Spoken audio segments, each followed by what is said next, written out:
All right, so we're a few meets in the track and field season. What is your message for these runners? You got some new runners, you got some veteran runners, but what are some of the main key things you're telling these guys in the early part of the season? Yeah, so early part of the season, it's for the new people, it's about getting experience on the track. A lot of them have never run on an indoor track before, and so really just getting them that early experience in January. Not putting a lot of pressure on these early season meets, making them understand that we're not quite where we need to be yet,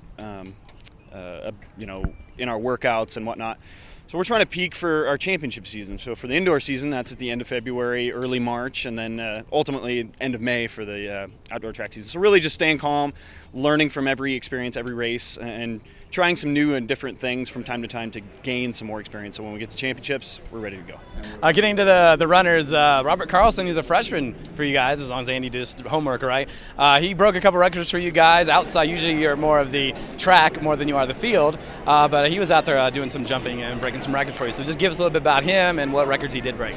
Yeah, I mean, Robert's a true freshman from Broomfield, and we knew he had some talent. He was actually one of those guys. We had a handful of guys that did a tryout in the early part of the fall.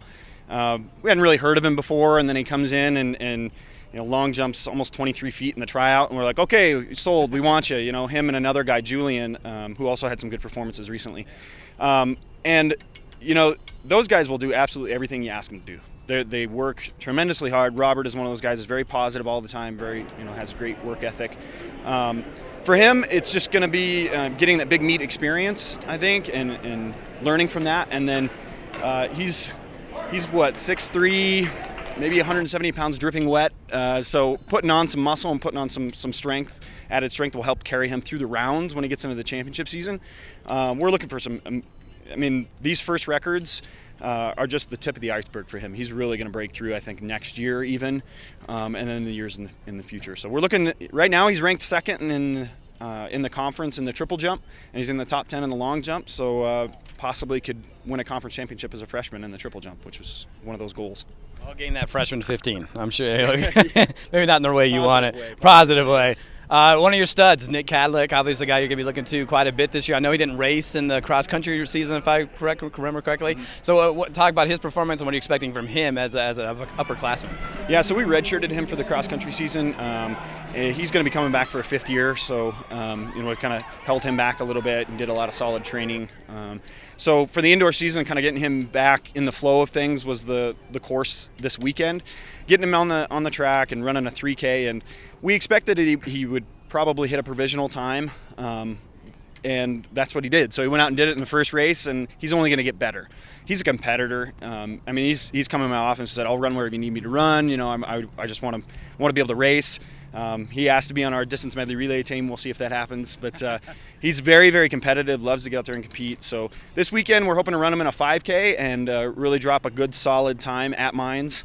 He's been a great leader too. He's usually a pretty quiet guy, but this year he's been a little bit more vocal with the guys, trying to help them out. And with this crop of young guys that we have he's been a great mentor to them. Just a little bit more about the meet. You're going back to Mines. Is there anything different you're setting up for this weekend? Give us a little bit of a preview, but give us a little bit more.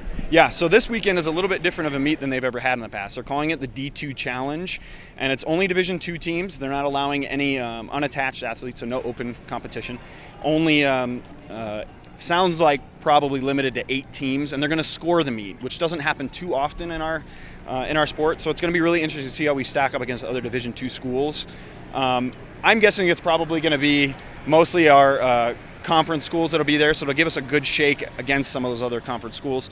We're going to put together some good races to try and qualify for nationals. So like I said, Kedlek is going to try and hit the 5K. Victoria Alcala and Jamila Rashid are going to try and qualify in either the 3K or the 5K, and then also the distance medley relay.